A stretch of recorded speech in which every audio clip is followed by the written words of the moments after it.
Formula E have decided to do a virtual championship. So season 1 last year, it was a race at home challenge, and I was lucky enough to win the championship. Kevin Siggy takes the victory. Another dominant win from the BMW driver. So there was a new sim racing competition that I found called Formula E Accelerate. I decided to sign up for it, try to qualify for it, and ended up winning it. Frede Rasmussen is the Formula E Accelerate champion, and he wins a drive in the real-world Formula E car.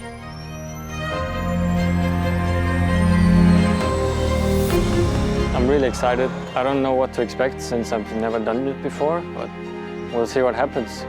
This one is going to be completely different, just kind of get the fear away from me. Just kind of do my best, have fun with it.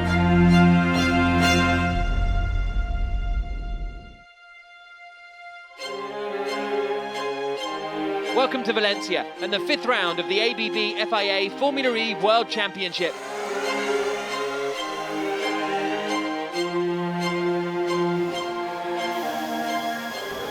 Nice to have you here, man. A little present from our team.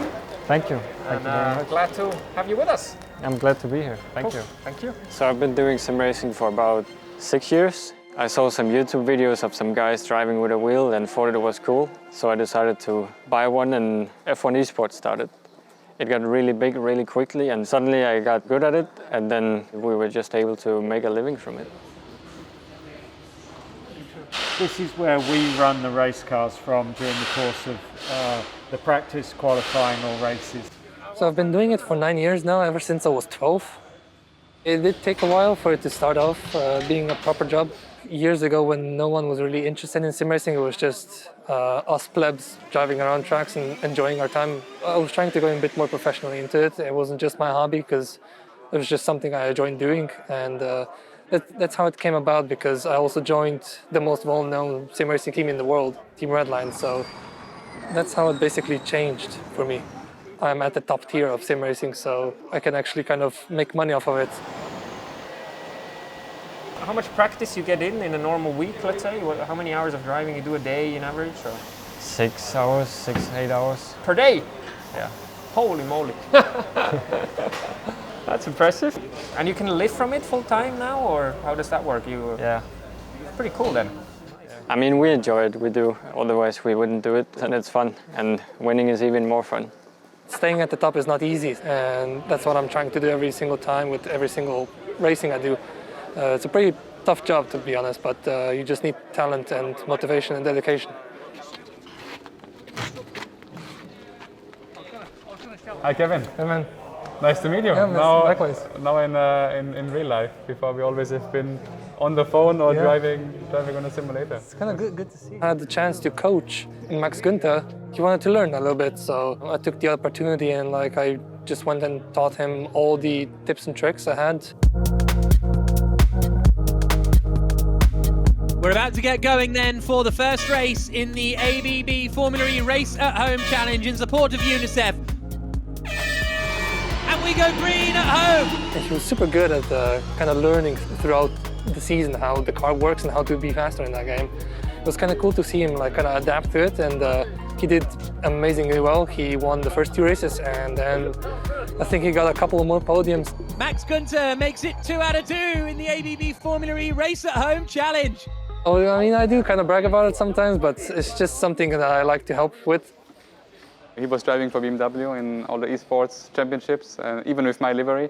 And he was quite competitive, really successful in this, and it's just a different world, you know, this virtual racing. And there were some advices he was able to exchange with me, and yeah, now it's the other way around. I can tell him about the real car, and it's very nice and funny to meet this way.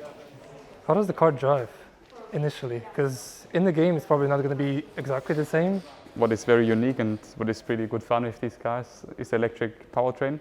So you go on throttle, and initially you feel like this instant torque.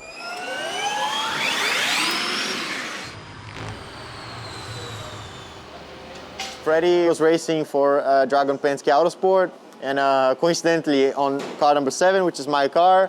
And I was always, looking after the results, and I saw that he was doing very well. I'm very happy for him. He's a very humble kid.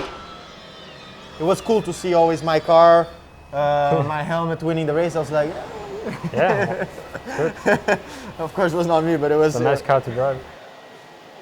That's really cool that Formula E is doing this kind of incentive for the sim racing world, which is ever growing. And he asked me a few questions. I asked him a few questions as well about the game and how it differs from what I know is the real car. As soon as you warm up a bit the tires, you can brake quite hard. I'm gonna try to see what it feels like. Man, if you go relaxed and you don't worry too much about it, it will be much better than just. Siggy's through then. Good move. Up into third place. If someone's interested in going into real-life motorsport through sim racing, like I'm trying to do in this case, it's going to be a good benchmark to kind of start from, just because of the basics. You kind of learn a lot through sim racing. You essentially just drive around circuits that are laser scanned with cars that are also laser scanned, so it's pretty similar in terms of realism, whether or not it's fighting through lines and how setups react to your changes. It's like 80% of it. It's just such a different world in a way. I mean, the basics of driving are the same, obviously, but there is different techniques. Just the whole, let's say, car and the way you drive it, it's very futuristic and modern, what you're using on the brake systems and stuff. So I think for him, it will be kind of a shock in the first few laps to experience what the Formula E car is in real life.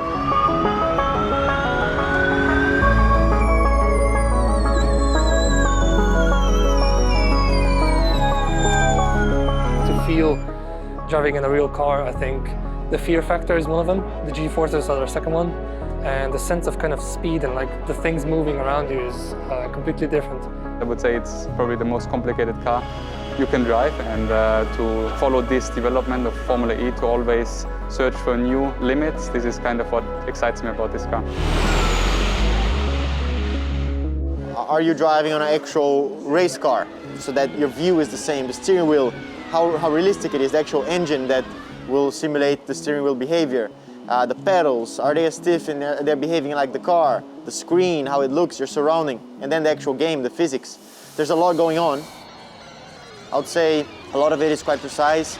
There's still things like wheel locking, on braking, traction, some imperfections on the track, you know, even if they are laser scanned. But simulators are already a very relevant thing.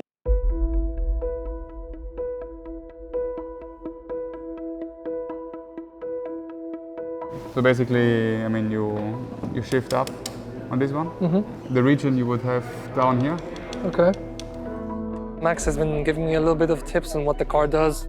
I'm just gonna try and enjoy the car. Maybe try and impress a few people, not be too eager, too greedy, which I don't want to do. But yeah, the most important thing is to have fun and kind of learn how the car works. I hope I gave him enough advice that he's not spinning on the first corner, but as I said, it's not easy to drive these cars. It's super fun to drive it on the limit and really challenging. That's why, yeah, we all like it so much. But yeah, for the first time, it's not easy, and I think he will have a lot of fun and a lot of good moments in the car. Just be confident with it, especially in Valencia, there's plenty of escape road. So even if you do do a mistake, you're not going to hit a wall most likely. Yeah. So if I were you, I told Frederick, just go for it. Everyone is going to be telling you, yeah, go slow, it's your first time, but he should just go as quick as he can and have some fun, learn a bit about the car. That's what I told him. Good luck. Thank you. Thank you very much.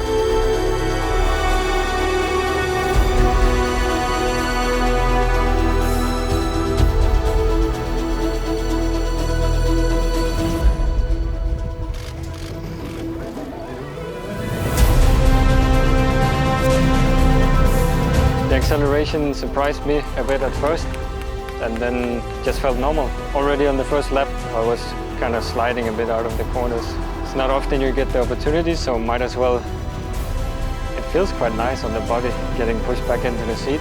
It's a lot of fun. This track configuration was a bit different to what I tested, and I just pushed too hard out of a corner and a nice fun, and then spun around, went full throttle again. It gave me some confidence. It feels exactly like a simulator. It's just the forces that's different, and the track, and not just a screen in front of you. Felt really comfortable in there.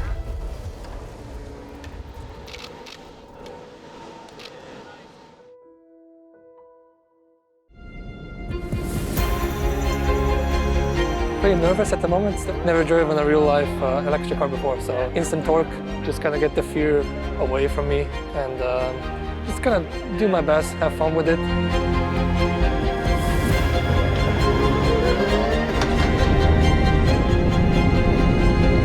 Yeah, as soon as I sat in it and went through the first 2 corners, it was a completely different story to what I had in my head. I did smoke the tires a little bit. I hope I don't need to pay the bill for that. The most obvious thing is obviously the instant torque. It was just instantly pushing me back to the back of the seat, which was kind of cool to experience. I think my experience in sim racing already taught me enough for me to kind of drive the car the way I kind of felt comfortable driving it. There are some similarities, although just G-forces in general you just cannot kind of replicate.